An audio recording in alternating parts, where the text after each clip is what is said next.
Welcome to Flourish. I'm Diane Planidin, and you're in the right place if you're ready to create an inspired life. And we do so by working on our own personal development so we can be strong role models for those we love and mentor. Today's guest is going to blow you away. His journey has been one for the history books, joining the ranks of icons like Zig Ziglar, Og Mandino, and Jim Rohn. I'm speaking, of course, of Vince Poscente, who has been inducted to not one but two Speaker Hall of Fames. Rising to the top of the literary world as a New York Times best-selling author, #1 on the Wall Street Journal and USA Today, Vince speaks to a vast array of audiences around the globe. From 3M to Campbell's Soup, from Johnson & Johnson to Virgin Atlantic, Vince delivers a unique message style for leadership, sales, high-tech, and client events. After the bright lights of the Olympics and the devastating financial loss in the Great Recession, Vince Poscente has proven he's the authority on overcoming setbacks to energizing breakthroughs. His first book, The Ant and the Elephant, took off just like his Olympic speed skiing career at Mach 2 with his hair on fire. LeBron James cited the book in 2012 Sports Illustrated interview, quoting, "The ant has to train the elephant to let him know you are the biggest, baddest thing out here." I took a lot from that, LeBron James said. Fast forward to today with the new release of what is bound to be on the bestsellers list once more, The Earthquake, in which the Dalai Lama has quoted, "Life has its ups and downs. However, we should never give up hope. The earthquake will inspire many to meet the difficult challenges of life." Yes, His Holiness knows a thing or two about that. Wow, Vince Poscente, welcome to Flourish. You sure have had quite the journey in getting here today. Tell us, what is your backstory on how you came to write this, your 8th book, and probably a bestseller? Why now? Well, it's funny. I hung with a fellow author, and he was on his 10th book, and they were New York Times bestsellers. And he turned to me and says, "Man, it's sure hard to write another book because you want it to be a good one." So it's been almost 12 years since my previous book, The Age of Speed. No, sorry, I wrote 3 in between, but they were all kind of print on demand, digital ones. This one's a full on, published by Ben Bella Books, and the path to being an author is when an idea just won't go away, right? And so with the backstory of having been to the Olympics, recreational skier to the Olympics in 4 years, or climbing mountains in the Himalayas, or or just being involved with the corporate landscape to the degree you see so many permutations of doing business that it's an exploration in that. But this book came about because of it's funny. I was just before we got on this podcast, I was talking to a gentleman. We have a mutual friend named Dr. Lee Poulos. And when I was living in Calgary, Poulos came through Calgary, and he was a speaker. He'd consulted with the Edmonton Oilers, the Canadian Olympic volleyball team, basketball teams, a sports psychologist, and he said something that changed my life, right? He said, in a second of time, your conscious mind processes with 2,000 neurons, while your subconscious mind is processing with 4 billion neurons. He said the ratio between the conscious and subconscious mind is, if you took a golf, and this was at the time when the Houston Astrodome was still a thing. He said if you took a golf ball and put it on the top of the Houston Astrodome, the golf ball and the Houston Astrodome would be the same ratio between the conscious and subconscious mind. And so that stuck with me for years. And then I thought about it. I thought, the same ratio between an ant and an elephant. And wait a minute, if that's the same ratio between an ant and an elephant, what if the ant is on the back of the elephant? What if the elephant's going in the wrong direction? What if the ant has these ideas? What if? And then I thought, wait, that could be a book. That could be a parable. And so by the time I got on the plane, I was like writing this book, they call The Ant and the Elephant. And so, and taking the formula that I used is from the Olympic to get to the Olympic Games from 26 years old, no ski race experience, to the gold medal round, I realized that the whole ant and the elephant concept, the conscious and subconscious mind, is such a powerful motivator that now here I am with the book. Where did I put it? Where did I put it? Oh, there it is. It's the earthquake, right? This book came about as a sequel to The Ant and the Elephant, because what if you go through an earthquake? What if you go through, the opening line of the book is there's no linear way out of chaos, right?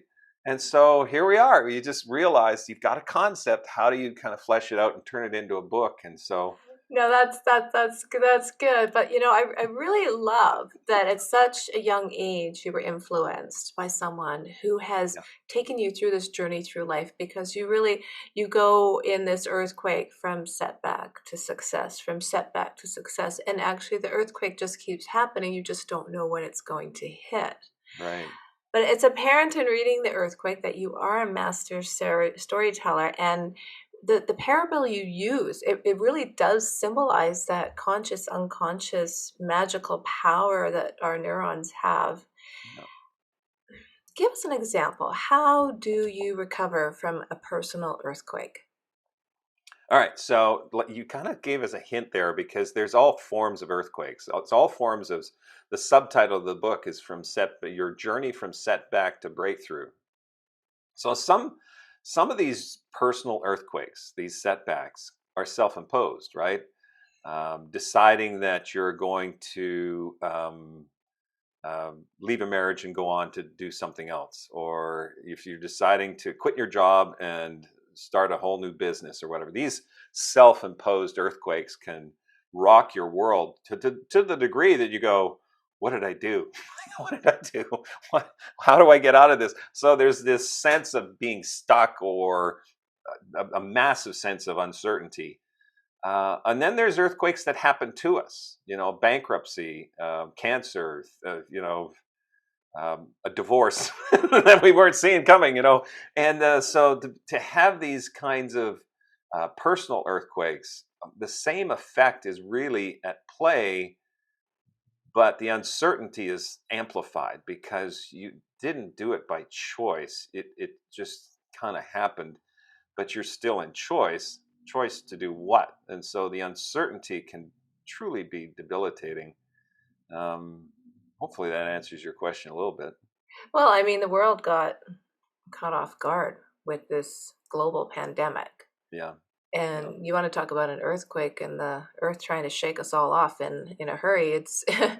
the road to recovery is going to be a long one, and that's why your book is such fantastic timing for absolutely anyone who needs just that little boost of encouragement. And you already mentioned that there's no linear way out of chaos, and I love that's how the book opens. But how do you start marching in the direction you're supposed to if there's no linear way out of chaos? Yes. And so this was the head scratcher. I mean, you've known me for years, and reading the book, I don't know if you've noticed, but it's somewhat autobiographical, right? I didn't. I was just drawing from my own personal experience, which was okay. So I figured out how to get to the Olympic Games from a standing start in 4 years, right? I figured out how to get on the New York Times best-selling list. I figured out how to get into the Speaker Hall of Fame with Zig Ziglar and Og Mandino and Jim Rohn, right? So I've figured all these things out. And then my personal financial earthquake hits, and I go, why can't I figure this out? Like, I went for months, if not years, going, why can I not figure this out? And that's why the opening line to the book is, there's no linear way out of chaos.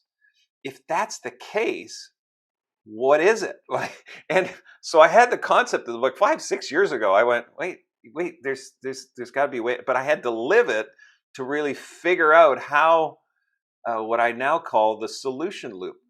And so it was being able to really treat the first most important step when you're going through a massive setback or a personal earthquake, is to understand there's a relationship between your ant and elephant. The ant is on the back of the elephant. Now, the foundation of this concept is the ant makes a decision to go west, but if the elephant is headed east, where is the ant ending up, right? It's ending up east. But the ant is absolutely bewildered, going, wait a minute, I was marching west. I was on the back of this gray landscape, and I was marching west, and now I'm east. How does that work? Like, how does that work? So being able to align your ant and elephant is, again, the premise. But with an earthquake, the dysfunction is so profound, meaning two things are at play here. It's like two individuals holding on to a steering wheel of a vehicle. And these two individuals are in a relationship together. They're in the same vehicle together. And you can call that a marriage, or you can call it a relationship between the ant and the elephant, the conscious and subconscious mind. Any kind of relationship like that, yanking on the steering wheel, going, no, I know how to do this, right? Says the conscious mind. I know how to do this, says the spouse, and the other spouse is going, no, I know how, we got to compromise. You got to do it my way sometime. There's this dysfunction that happens in the vehicle. And this notion that compromise is I'll do some and you do some and we'll meet in the middle. You don't meet in the middle when you're both holding onto a steering wheel. You have to come to terms with letting go of what you know, letting go of that metaphorical steering wheel. And the tricky part is consciously, you can maybe wrap your mind around that. But subconsciously, how do you let go of something that's ingrained, that's a pattern, that is believed to be true? Because this cognitive model, if you really think about how the brain works, uh, the tendency is to think that if we want different results, we just need to change our actions. New actions means new results. But the net effect of it is that we have beliefs, attitudes, and truths that will take us in a different direction. And the problem is some of these beliefs, attitudes, and truths are subconscious, and we don't know how to remedy that. So how long was this hero's journey that you took before you became the artist you are? Like, how long can people expect to just keep slogging and slogging and slogging? Like, our instantaneous world is taking so much time conceptualization away from people that Yeah. they don't understand, okay, this was a setback. Okay, it took me, 6 hours to negotiate this deal, and now it's going to take me 6 years to recover from the failure. Like, what's the expectation? Yeah, it's all below the surface. That's the frustrating thing about this dynamic between your ant and elephant, your conscious and subconscious, is we can rationalize the situation we're in. Okay, I've been through a divorce, right? And emotionally, I thought this was the woman of my dreams, and she thought that her old boyfriend was still a thing. So I was like rationally going, no, but we can figure this out. Okay, you can sort that. There was all sorts of rationalization going on, but it was full on a impossible thing until there was a realization that this just was not going to work. I mean, I don't quit. Yet this relationship that I went through, this earthquake, this emotional earthquake, was one where I just couldn't figure out. Things that happen at a subconscious level, that is the reason for therapy. That is the reason for going through self-development courses. That's for reasons. That's the reason for buying a book where you can have self-discovery, listening to a podcast. I mean, there's all sorts of discovery that we can proactively get into and start to pick these pieces apart. But to know what's going on in the subconscious mind, it's subconscious. It's below consciousness. So you're not conscious of it until you see the evidence. And then you go, well, wait a minute. Maybe I am the person that needs to change. Maybe I am the person that needs to be able to adapt, or maybe I am the one that needs to go to counseling. So there's self-discovery to your point, in a world of instant gratification. Yeah, there's no pill. There's no silver bullet when it comes to chaos. There's no silver bullet when it comes to the process of self-discovery. And so, what I attempted to do in the earthquake is accelerate that. I mean, our motto is accelerate growth, right? Um, for that whole speed theme and all that. How do you get there faster is really my life's mission. And and getting there with the elephant to go in the same direction, how to create that alignment, that is possible, but it requires a number of steps. Let's put it that way.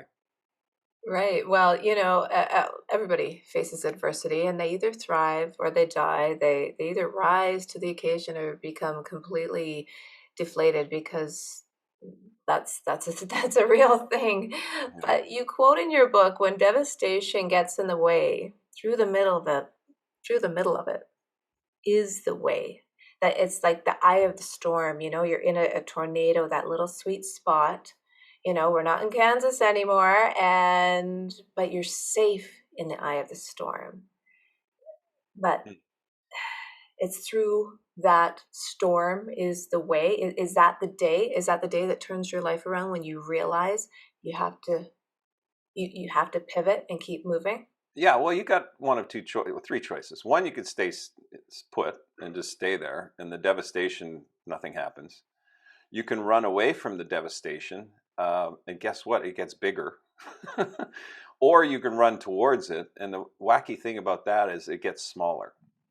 So going towards something that is causing you consternation, is causing anxiety, is causing feeling of not being worthy, all the spectrum of dysfunction, it just gets manageable when you go towards it. But that's not our tendency. Our tendency is to lean away from the danger.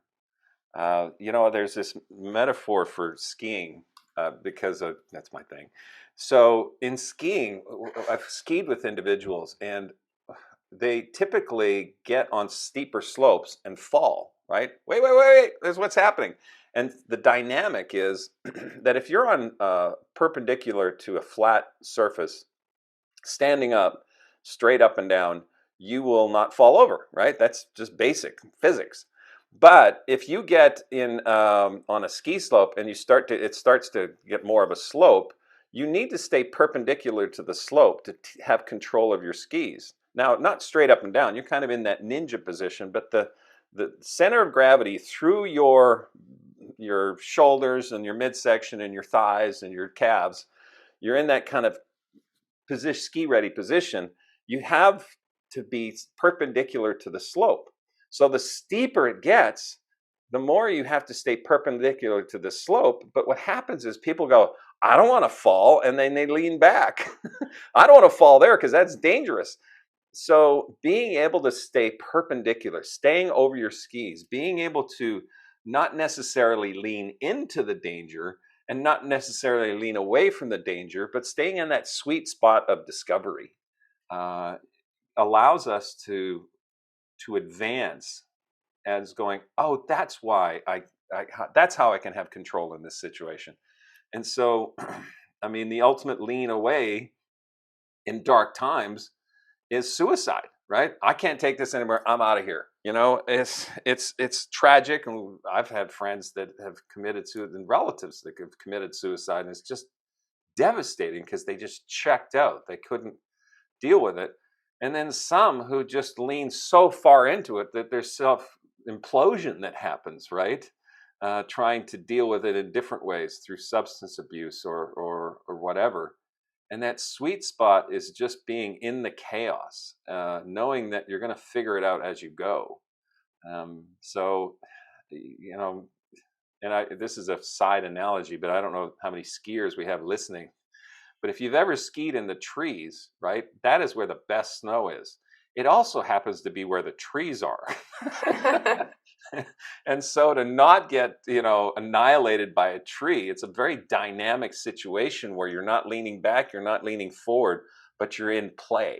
You're adapting to what you have to deal with as you go. And think about that for a second. The best snow is in the trees. And to get in that zone of being in the best snow, and it's quiet, and there's danger all around, but you ski around the danger, right? Man, it just ends up being such a gratifying experience when you figure that out. It is actually a beautiful analogy because I love skiing in the trees. But Oh, you do? yeah, I've knocked on a few wooden doors there every now and then too. So, but the problem is that you become so fearful, you become immobilized. Mm, You're freaking out, you don't know what to do. And like you said, you're either leaning in too much or leaning too back, and you need the Goldilocks effect, right? You need the that's just right. right sweet Yeah, spot. yeah. Absolutely. Mhm. So what about when the wolves are at the door and the vultures are circling over top, and we are in that survival mode now because we don't know what to do? And in your story, your posse, they're in the mud flats and they're Yeah, just struggling. So how do you go from that point of being so powerless, right.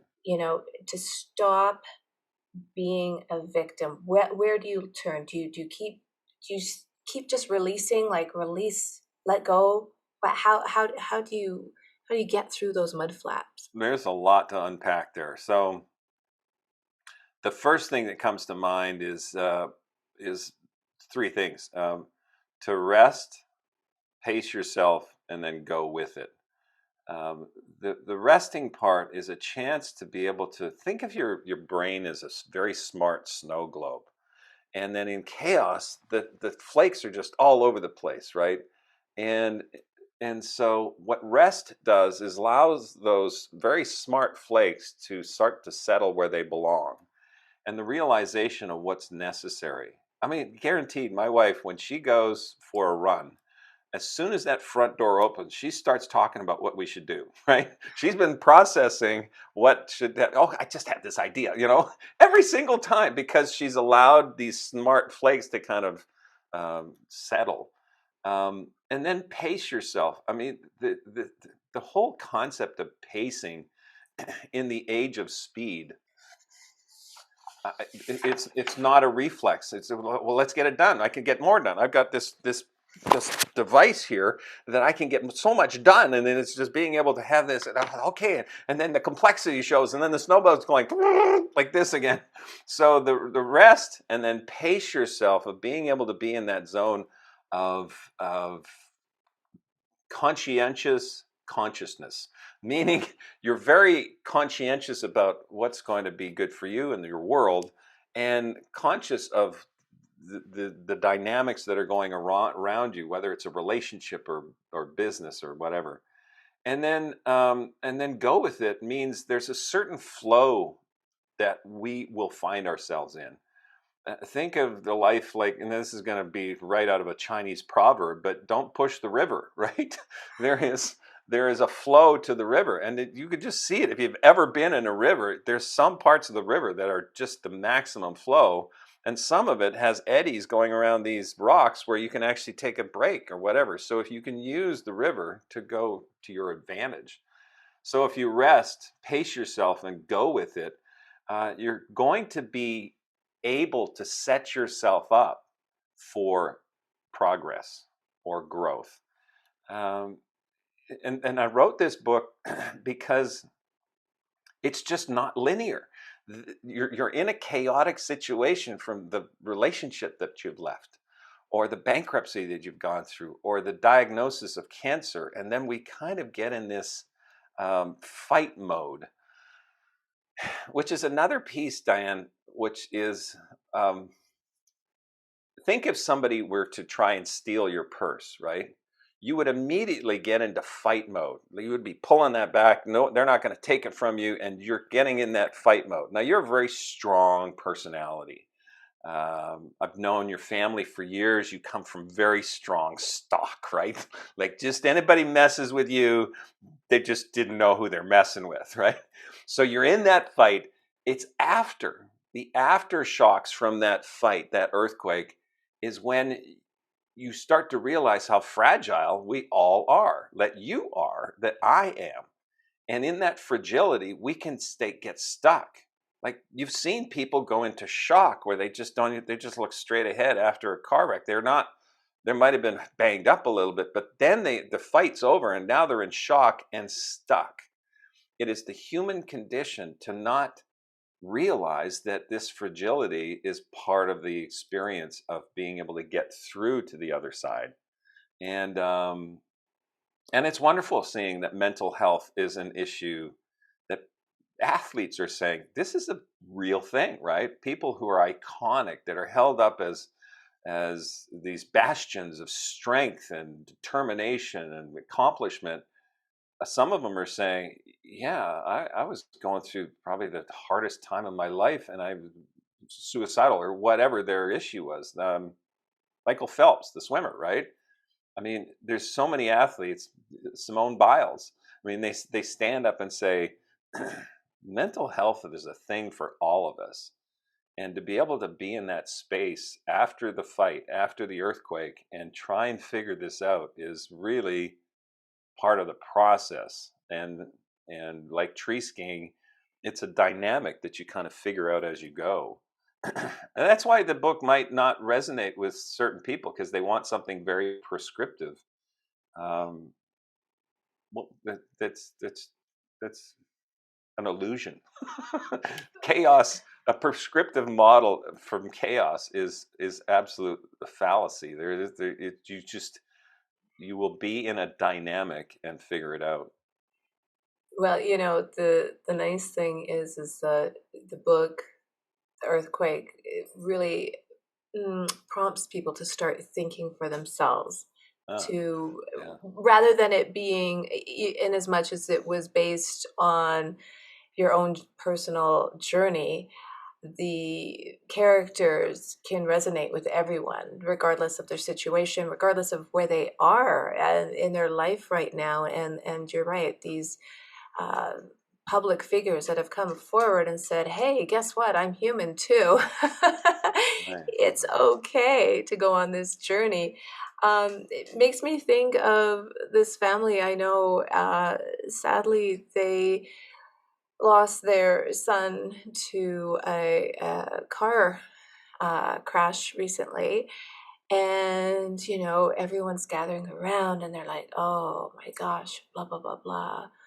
Poor me, poor you, poor us." And, the parents, they just held their head up high and they said, "You know what?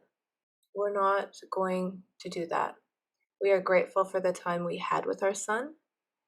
We are going to remember him as he was, and we are not going to think about what we can't control."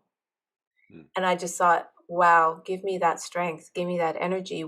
Give me that potion? What are you people eating? Like Yeah, it's incredible because they could have gone the other way.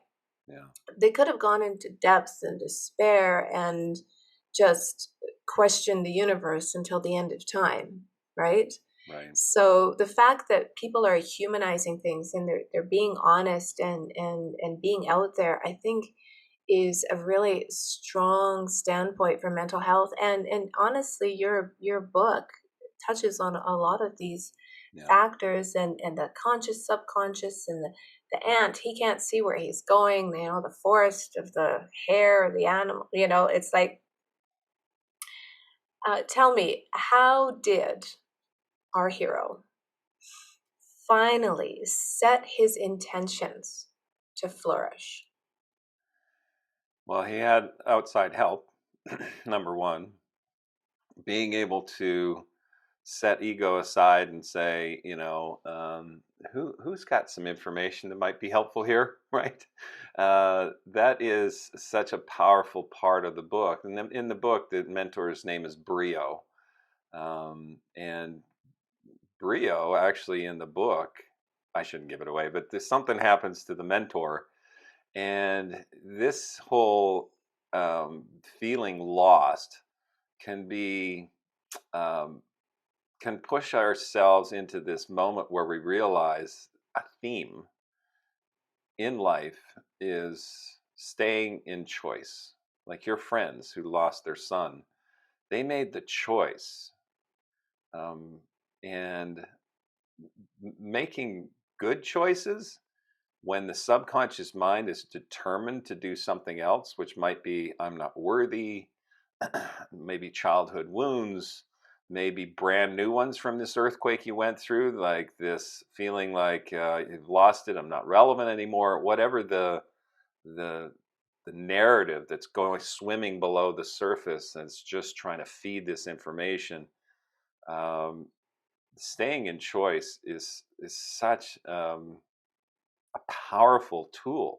Now I know you know that. I know we all know that, but we forget. We forget, and sometimes we have blind spots to it.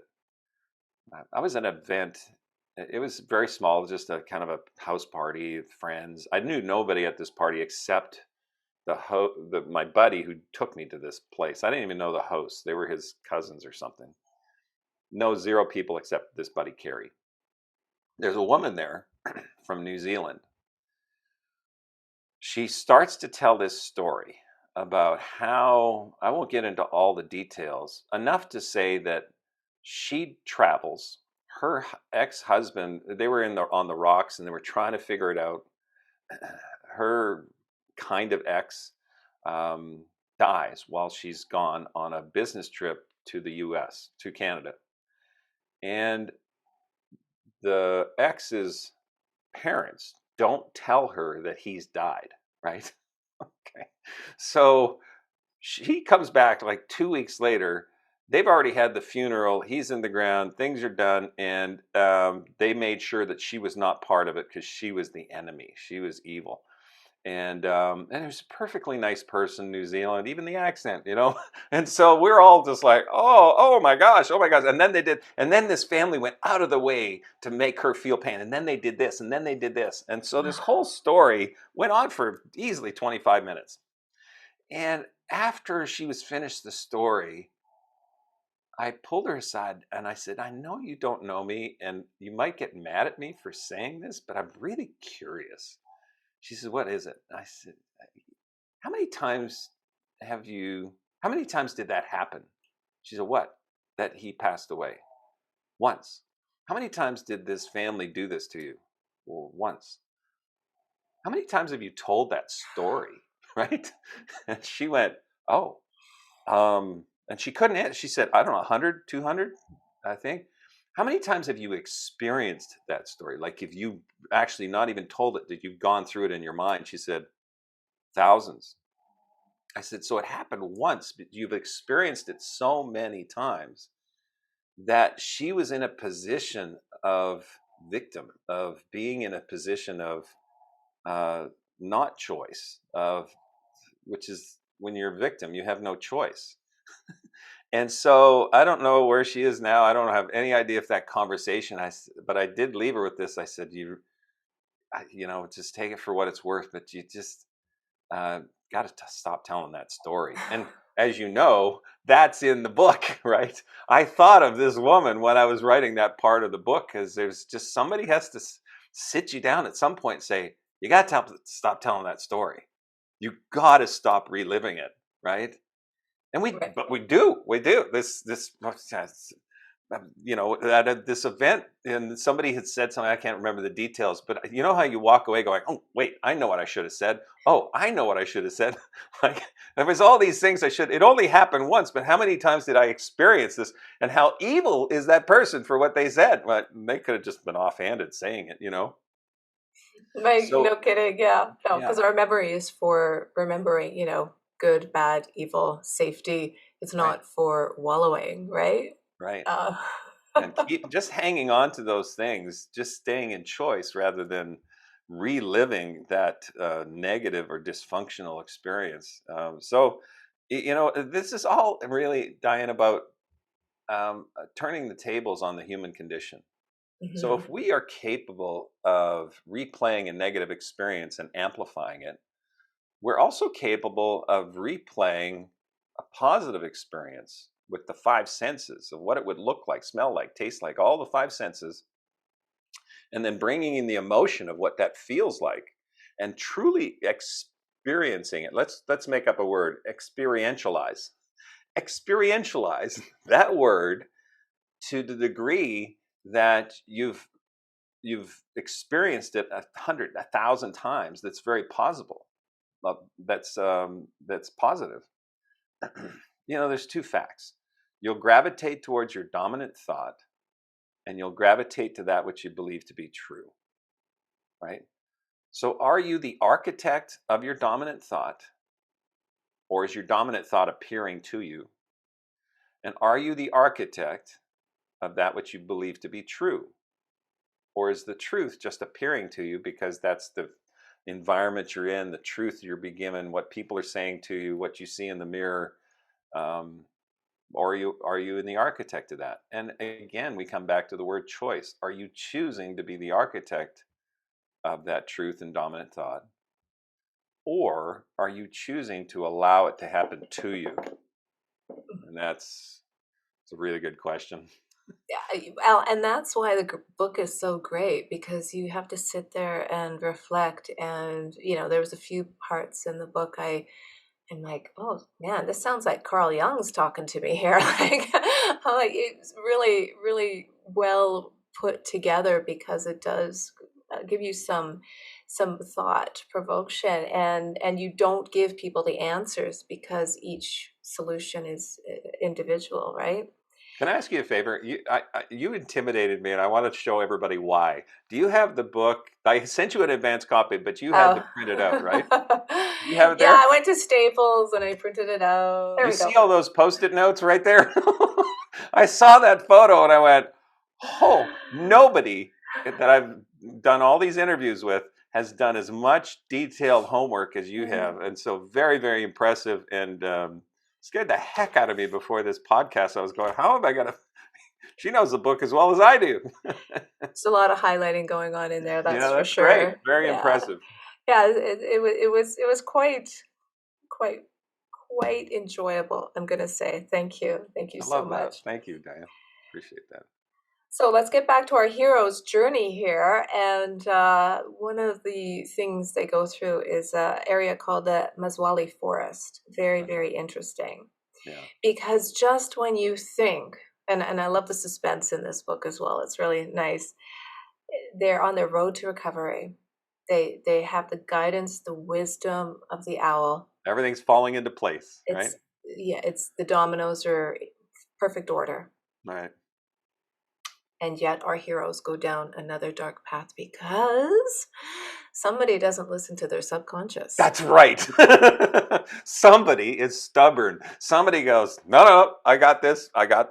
And then they start going back to what they've done all along, right? And I will say this with authority, that this was very autobiographical, and exposing the underbelly of if you're a driver at all, if you're somebody who has been able to accomplish anything in your life, you know that you can go, no, I got this. I know how to do this, right? And this factory defect that we are born with, which is, the ability to let go, happens so much more easily when things are working. When things are in pain, there will be people that will give you advice where, let's say you come across somebody else that had lost a daughter in a car wreck, right? If you walked up to that person and said, well, there's this other family, and you know what I realized, you just have to let go. It'd be ostensibly the same as coming up to a person who has a knife in their leg, and you come up to them and say, I've got a friend who had a knife in their leg, and the best thing you could do is just let go. Just let go. And they're going to look at you like, yeah, there's a knife in my leg. Like, this is painful. I can't focus on anything else but this pain. Once that pain is addressed, once that pain subsides, once there's that moment of feeling of progress, that's when letting go is absolutely the quintessential action of courage. The quintessential action of letting go of ego, and allowing that what is in front of you to come together because you've got things working for you. Now it's time to let go. When things are working, that's when ego steps in and go, all right, good, we got this. I know what to do, and it just goes south again. So yeah, you picked up on a very important nuance in the book, which was we do that to ourselves, and it's just it's, and it ends up getting even worse, which is probably life's lesson again, where it's like, oh no, like the near death experience, kind of bad, So Yeah, well, where your attention goes, your energy flows, right? So, yeah, so every breakdown will eventually lead to a breakthrough. Is that part and parcel with the subconscious mind, embracing the familiar and the conscious unfamiliar? Like this is where habit formation is vital to have yes, something to, have your little robot programmed, right? But the elephant, so much bigger than the ant. right. How is it that we cannot figure this out ahead of time? Like just, oh, I'm having a breakdown. Now this is what I need to do for a breakthrough. Yeah, yeah. Wow, gosh, I love your questions. Okay, so let's unpack this one. The first thing that came to mind was we typically think back to the best lessons you've ever had in your life, right? Were you comfortable or uncomfortable, right? You were uncomfortable. So, but think of the human condition. Do we tend towards discomfort so that we can grow? No. We want to be comfortable. So we bring ourselves further and further away from growth when we stay away from this discomfort. We lean away from it. And so that's the first thing that comes to mind is this storyline, this narrative in the book of having to go through the discomfort. On the other side of that is so much peace of mind and so much growth and so much awareness and so much gratifying, the feeling of having been able to supersede the fear, being able to supersede the against all odds, and that feeling is not only feels good at the moment, but it sets you up for future experiences where you go, oh, I've handled this before, or I can do this. And then so your comfort zone or your levels of deservability start to grow to the degree that you're just almost bulletproof. You've grown as a person, as an individual. And so the second part of what you asked about is the elephant and what kind of influence does the subconscious mind have? Well, again, it's subconscious. So we don't know what is residing just below the surface to take us down because we've seen this play out in society. People love to be right. They and once we kind of frame our world and we think, okay, this is how things are, and then we gather information to verify that our truth, that our what we feel is right, is verified. And so we're in this situation where we go, aha, I got it, I know what's happening, right? So we can understand our world. Right? How But the about when you imagination is just so powerful, and it so just powerful? gets you off on a tangent. And we all think we know everything about everybody, and they know nothing about us, but we literally know nothing, maybe 10% max. Like that's it. Maybe, maybe.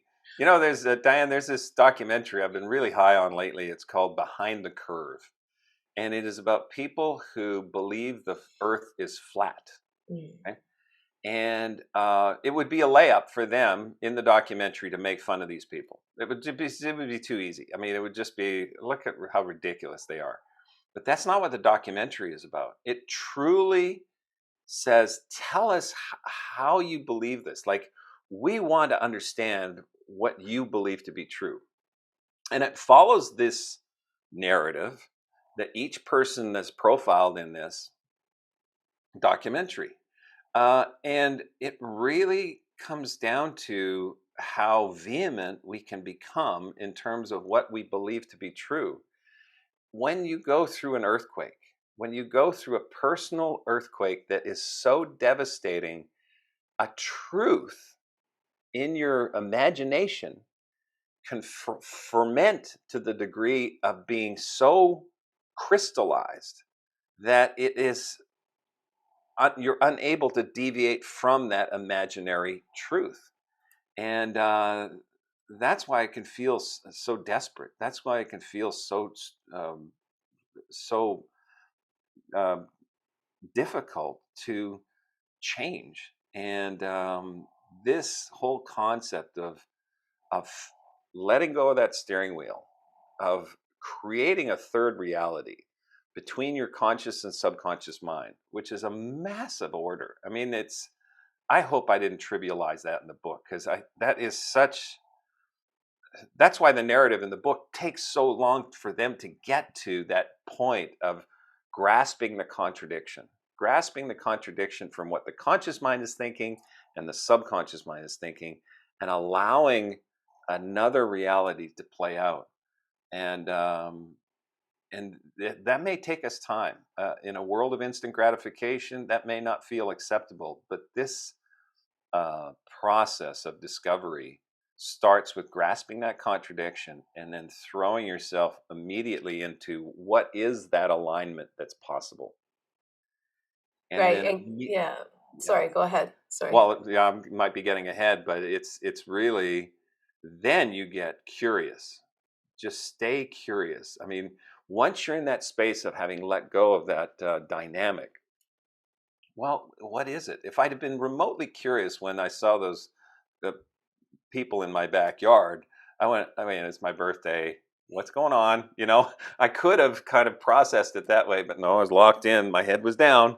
And, you know, this curiosity leads to the creativity necessary to be so creative in terms of, well, maybe this might be a solution in this earthquake, this financial problem that I'm going through.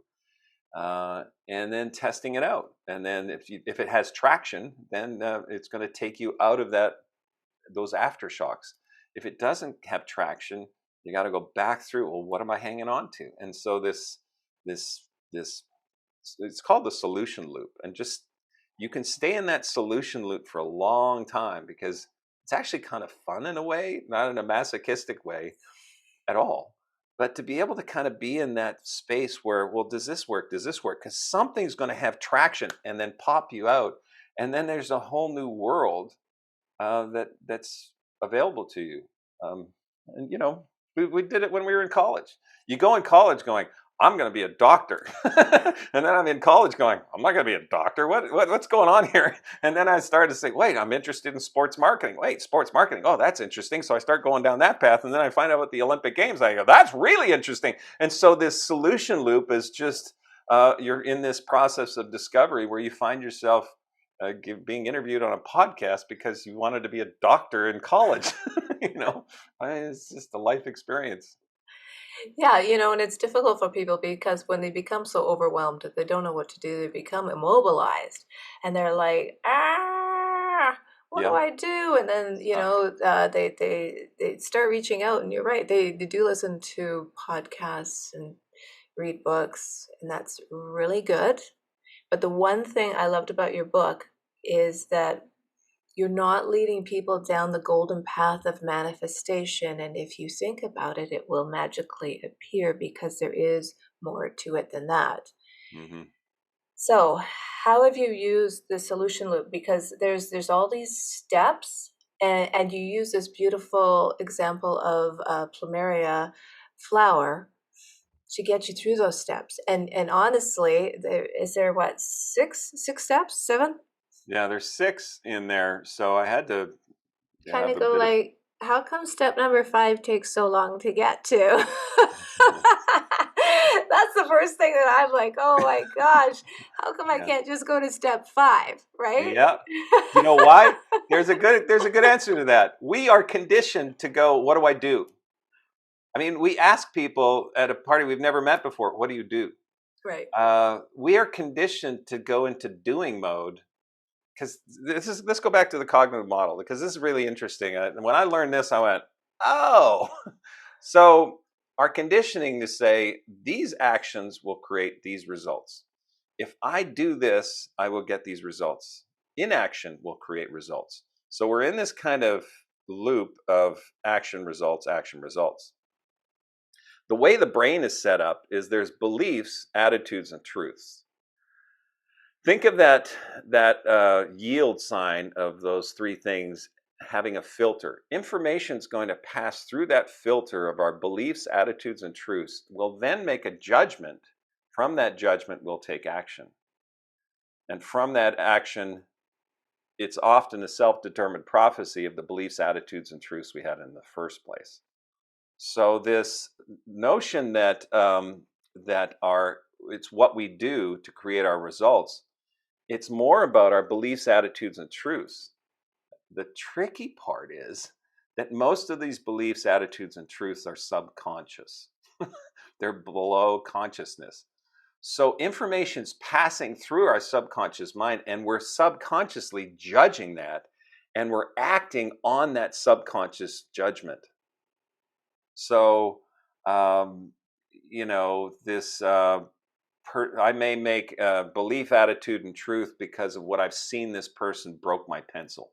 They broke my pencil, and then a few weeks later, they walk through door and they don't keep the door open for me. And I go, aha, that's evidence that that person only cares about themselves. They don't care about me. So I've made up this whole belief, attitude, and truth that so-and-so doesn't care about me. So that's my judgment. And so then I will act. And then the person say, how you doing today? And I may say, why do you care? Right? And they're like, what? What are you talking about? And then they say, fine, and they walk away. It's like, aha, I knew it. The belief, attitude, and truth. So information is passed through that they broke my pencil, they didn't open the door, and then they called me an a-hole. It's like, aha, I knew it, right? And so, but most of that is subconscious. And that's why this whole treatment of going through an earthquake ends up making it so much more complex, because there's pain, there's damage, there's the world that you knew is totally taken out from under you. And being able to get in that cognitive loop and change the beliefs, attitudes, and truths is a tall order. But there's tools. There's tools like gold dot, for example. You want me to talk about the gold dot for a second? Yeah, because the gold dot was first introduced in the Ant and the Elephant book. Right. And it makes a cameo appearance in the earthquake. It does. I love that. I love that. It does make a cameo, but it's so powerful. All right, so the gold dot, for those of you who don't know about this, is the gold dot is a trigger for your emotional buzz. Your emotional buzz is a thought that's so powerful it has a physical reaction. The gold dot when I was going to the Olympic Games was I'm the fastest in Canada, top 10 in the world. If you're fastest in the nation and top 10 in the world in your sport, you're going to compete in the Olympic Games. That gold dot represented I would march in the opening ceremonies of the Olympic Games, which had an emotional buzz attached to it. When you have an emotional buzz, it's a litmus test for your conscious and subconscious mind headed in the same direction. Your ant and elephant headed 2,000 neurons and 4 billion neurons headed in the exact same direction. So seeing that gold dot as a trigger for, well, let's go back. Are you the architect for your dominant thought? The gold dot is a technique to establish a dominant thought that has an emotional buzz attached to it. The more you repeat something, the more it becomes true. Not to the conscious mind, necessarily, the ant, but to the elephant. So if somebody says something nasty to me, it only happened once, but if I've replayed it over and over and over again, I believe that person to be Hitler incarnate, right? And so, but they only said it once. Why not we flip the table on this narrative and say, okay, what is the emotional buzz that I want to keep feeding into the subconscious mind? And what you feed in there, when I see this gold dot, marching in the opening ceremonies, feeling the ground underneath the feet, hearing the announcers go, now from Canada, the ski gloves in my hand, the smells associated with the cold air in February in France. I mean, all this, somebody, this actually happened at the Olympic opening ceremonies. I imagined having a cookie at the opening ceremonies, because they don't eat. You don't eat. There's no buffet when you're in the opening ceremonies. You just don't eat forever. And you're an athlete. You just got to eat like every hour. And so I kept imagining, what am I going to taste at an opening ceremony? Okay, it would be a cookie. I'm at the opening ceremony of the Olympic Games. I got lost from the Canadian ski team, and I ended up with the Canadian hockey team. So here's this hobbit sitting there, all these big monsters, they're sitting there. And this hockey player to my left goes, "You want a cookie?" And I looked at him, and he says, "Yeah, my mom made some cookies." And he handed me a cookie. And at the opening ceremonies of the Olympic Games, I had a cookie. I don't know. I When you love have, that. No, you prophesized your future, didn't you? yes, Yeah. it's so much we don't understand. And it's so important to have a gold dot that establishes the sights, the smells, the taste, the touch, the sounds, the emotion attached to something that is truly magnetic in nature. Something that, if that came true, how would that feel? It's just like, oh, I would love to have that. And so that's a great concept when things are going great, when you're trying to get to the Olympic Games. Okay. I tried this gold dot while I was going through my financial earthquake, and it wasn't working. And it wasn't working because there was too much collateral damage in my self-esteem, and maybe I'd lost it. Maybe I'm not relevant. Maybe I shouldn't write another book. Maybe there was all sorts of narratives that were going on in my subconscious mind, that I established it years ago, that we have a mansion by the ocean. Michelle has her right hand on my left shoulder. We're overlooking the ocean, the smells of the surf and all that. The gold dot doesn't work when you're having to get yourself out of a personal earthquake. At least I haven't figured that out. And so the gold dot comes back, as you say, makes a cameo appearance in the earthquake, because they are at the stage where now they can start being identified with what feels good, and being able to have that gold dot. So the gold dot can literally change to, I'm happy and healthy and moving forward, right? I'm happy, I'm healthy, and I'm moving forward. How does that feel? When you're going through an earthquake, it feels damn good. So use the gold dot. It's an extremely powerful trigger. You know? Yeah, no, that's wonderful. And we all do need those triggers. I mean, you talk about school and, life as a child, and how you're so curious, and then Right. if you get a gold star in the classroom because you did your homework, everyone loves that. But as adults, we forget to give ourselves the gold stars, the gold dots, the reminders, the Mhm. the, the vision in front of us, right? And Mhm. and those triggers are really, really powerful. And is that your rocket to recovery? Is that, Yeah, there ain't no rocket. It's a rowboat. The rowboat to recovery, I think, is probably more appropriate.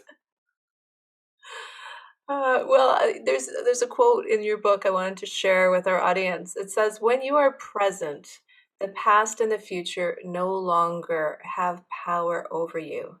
Mm. This is your way to freedom and enlightenment." Mhm. Ah, how profound. I love Yeah, that. makes your hair stand up in the back of your neck. Or I've got hair everywhere, so it's standing up right now.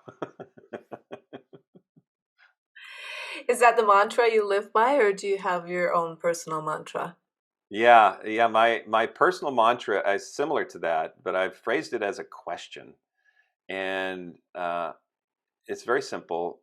I want to live in this question, meaning there's no real answer to it. It's about being present in this moment, and it's the question is, how will I serve with love? Right? In this interview, how will I serve with love to you? How will I serve with love to your listeners? And how will I serve with love with myself, right? There's this, we're in this together. And so to be present in that question is so powerful, because it's how I'm wired. It's and your question could be different. I mean, I've got this buddy. He just loves to do deals, and he loves to get out there. And his question is, "Where's the deal? Where's the deal? Where's the deal?" Right? And if he's in that moment of living in that question, he's truly honoring who he is, right? So, coming up with that question, to be present in that moment is it doesn't get any better. That's nice, Vince. That's really nice. So you've been on this long journey. Who has influenced you most? Who is your Brio, your wise owl? For sure, it's my mom. She, if she had a tattoo on her forehead, it would be curious, right? She just is so curious about everything and just constantly throwing herself into research and looking for answers. And I've tried to model that myself. So definitely my mom. Yeah, and that's really nice to hear because mothers, whether you're male or female or otherwise, the mother role is definitely something that each child builds upon as they go through life. So I'm glad you said that. And tell us, what is the imprint you want to leave on the world? Huh. To be a good ancestor. Yeah. There's this motto in the Boy Scouts. I think it's leave the campsite better than you found it. Uh, that actually is some of the inspiration for writing my books, um, and leading by example, so that the next generation, that my kids and their kids can kind of learn from that and grow from that. Yeah. And I think we can accelerate this growth. I don't think it has to take too long. Although you may be in a rowboat, stealing from that river metaphor, there is a current, and if you can get in that rowboat in that sweet spot of the current, it's just like, who's your daddy? So it all comes together. Well, and that's life, right? You ebb and flow and you keep going, right? Yeah, So right, that's right. nice. Is there any last words of wisdoms you want to share with our community? There's a line in the book that's been somewhat controversial, and only in that I've gotten some early readers, and they go, "Oh, I don't like that." But I'll leave it with your listeners and let you just stew on it on your own. And it is, when you choose a side, you become part of the problem. In a world that's very polarized or seemingly polarized, if you believe everything you see on social media, that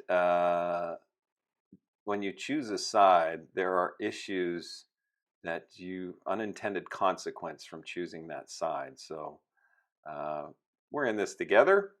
And hopefully, this interview has had some pause for reflection for you. And let's just stay the course. Let's get in the same rowboat. We've got a common storm. Let's just get in this boat and weather it together. How many metaphors can we fit in this podcast? I know, right? But that's where the wisdom lies. And it's interesting. I did read that in your book, Uh-huh. and I pondered it. I'm like, huh? What? What do you mean when you Yeah, choose a side? What? So that's what I loved about it, though, because it made me think. It made me stop. It made me pause. It made me highlight. It made me put a sticky note on that page yeah, to say, okay, what does this mean to me? And that was the important part. It's yeah. not what it meant to you. Right. It's what it means to your reader because you're such a good storyteller, your readers can embrace it. Yeah, And you got obviously under people's skin. And that is an imprint you're putting on the world. And for decades and centuries to come, I still every now and then pull Zig Ziglar's "See at the Top" off my shelf, all right? right. Yeah, right. I pull off Jim Rohn's success habits. I mean, you don't let go of that. It's a resource, just like an encyclopedia or Wikipedia now, whatever you want to call it. So I love that people were kind of like, hey, what do you mean? I can pick a side. Great. I love that you thought about that. And that's what I loved about your book, because it poses questions, not answers, and it gives you a solution loop, but you have to have your own journey. So And that your was, own journey will define what that solution is, truly. yeah, that's Macarena cool. So I'm gonna leave some links in the show notes for Vince Poscente, and you can find his book absolutely everywhere, right? Yep. This day and Yep. age. Yeah, Hmm. no problem. And what's the official launch date? November 30th, 2021. So Oh, Christmas is coming. Let's go, people, right? let's get those gifts going, right? Yep. Yeah, no, that's fantastic. Well, thank you for your precious time today, Vince. We really appreciate it. And the listeners around the world can hardly wait to read your book, I'm sure. Well, thanks, Diane. You do good work. And this is your second season, right? Third season. Third. Yeah. Well, congratulations. Oh my gosh, that's awesome. So, way to Thank go. you. Thank you very much. Happy to be part of your legacy as well. All right. Live an inspired life.